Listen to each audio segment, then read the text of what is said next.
परमात्मने नमः। आज समय ने एक अवसर फिर प्रदान किया है। इस समय का और सत्संग का हम सब मिलके लाभ उठाएं। स्वागत है आप सबको अनाम सत्संग टीवी में।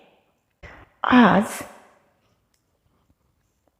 पशु योनि के बारे में कुछ हम सत्संग करेंगे, चर्चा करेंगे। कई लोग कहते हैं पशु योनि नहीं होता, और हमारे हिंदू सनातन शास्त्रों में पशुओं का भी जीवन मानव से ही आया है, इस बात का पुष्टि कर रखा है। इस बात का एक उदाहरण है श्रीमद् भागवतम महापुराण में। एक राजा हुआ करते थे, चक्रवर्ती राजा भरत। वो राज ऋषि थे, लेकिन उन्होंने परमात्मा का चिंतन करने का उत्कंठ था, और उन्होंने परमात्मा के चिंतन, तपस्या, भजन करते करते इतना वैराग्य हो गए हो कि उन्होंने अपने राज्य को अपने पुत्र के हाथ छोड़ के वो तपस्या के लिए एकांतवास में चले गए। वहाँ उनके साथ एक घटना घटी। वो उच्च कोटि के योगी थे। उनको पता था कि ये दृश्यमान जगत और अदृश्य परमात्मा, इन दोनों के बीच की फासला कैसे तय करना है, उन्हें सब पता था। बहुत ज्ञानी थे वो। लेकिन एक छोटी सी मोह के कारण उनको पशु योनि में जाना पड़ा। हिरण की योनि में उनका दोबारा जन्म हुई। ये बात भागवतम महापुराण में स्पष्ट बताया गया है। तो इसी इतिहास से हमें पता चलता है कि मानव जीवन में अगर हम लोग छोटी सी भी भूल कर दे, या अपने साधना को, अपने साधन भजन को त्रुटि कर दे, तो हमें फिर विविध योनियों में भ्रमण करना पड़ता ही है। इसी बात को एक बहुत उच्च संत, उन्होंने भी प्रमाण कर दिया है। वो है शिरडी के साईनाथ। उन्होंने उनके पास आए हुए कुछ पशु और कुछ छिपकली, इनके भी विगत जीवन के बारे में बताया था कि ये पहले कौन थे और आज बाबा के पास में क्यों आया। वो त्रिकालदर्शी थे, वो सिद्ध पुरुष थे, और वो स्वयं दत्तात्रेय के स्वरूप थे। उन्हें पता था कि ये पशु कौन सी जीवन से आज पशु हुआ है, उन्हें सब पता था।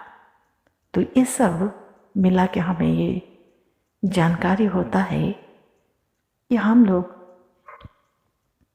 अगर मानव जीवन में सही कदम ना उठा सके, तो हमें मानव जीवन से पतित हो गए, फिर नीच योनि में भ्रमण करना पड़ता है, जीवन लेना पड़ता है और भोगना पड़ता है। इसीलिए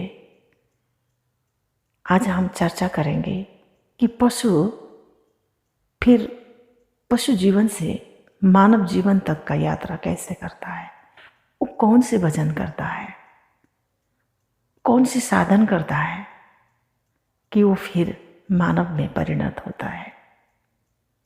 इसी विषय में कुछ जानकारी, कुछ जिज्ञासा और कुछ प्रमाण के साथ में हम लोग सत्संग करेंगे।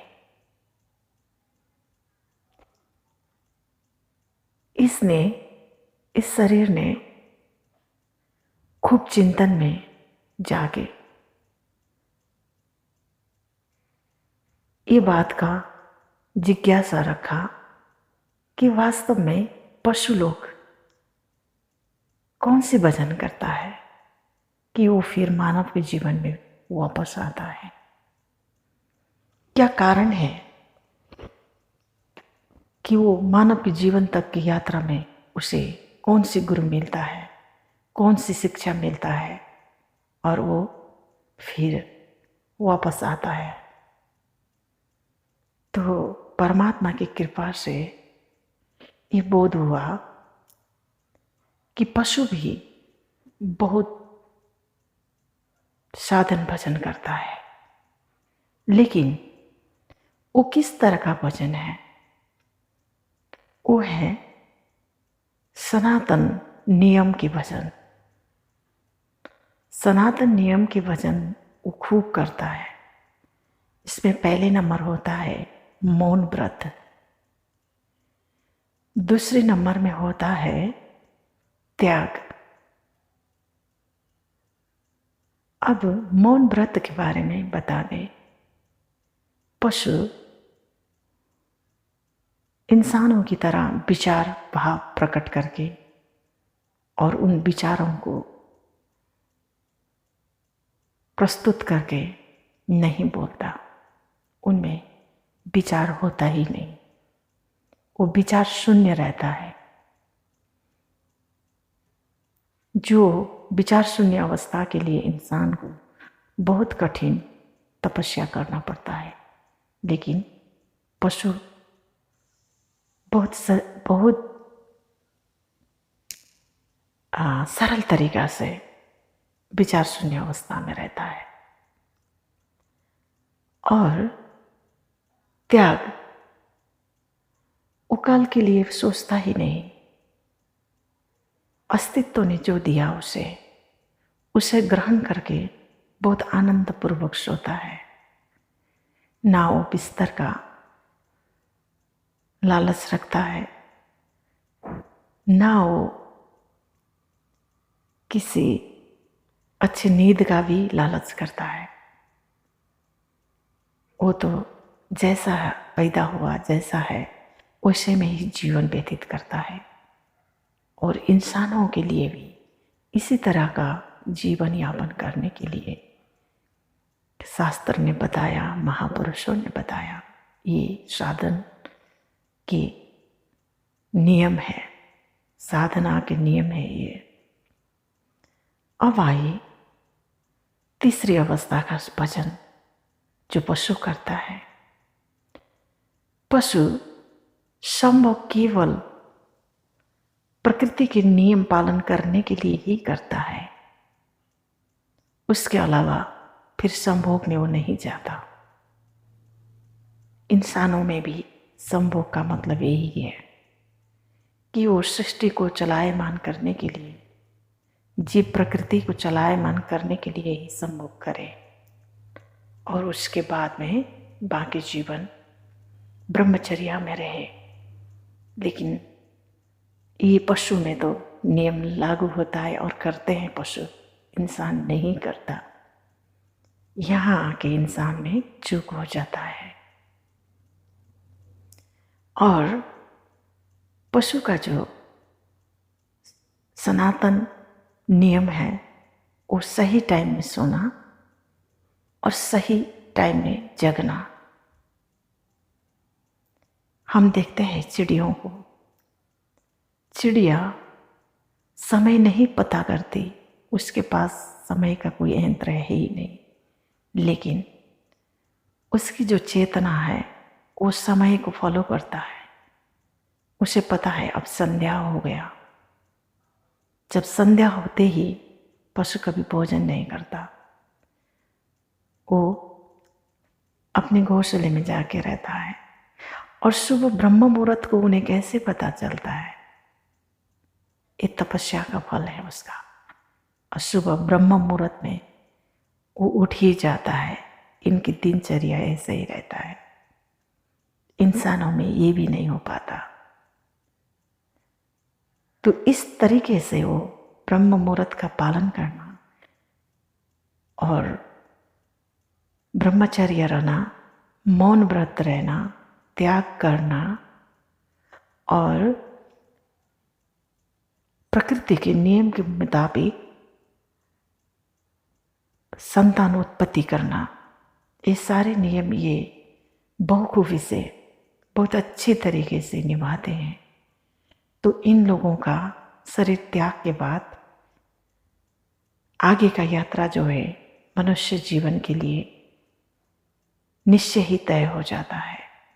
लेकिन हम मनुष्य होके भी इससे आगे का जो परमात्मा स्वरूप है, मनुष्य शरीर से आगे परमात्मा स्वरूप है, वहाँ जाने के लिए नियम है जो सनातन नियम, इसे पालन नहीं करते।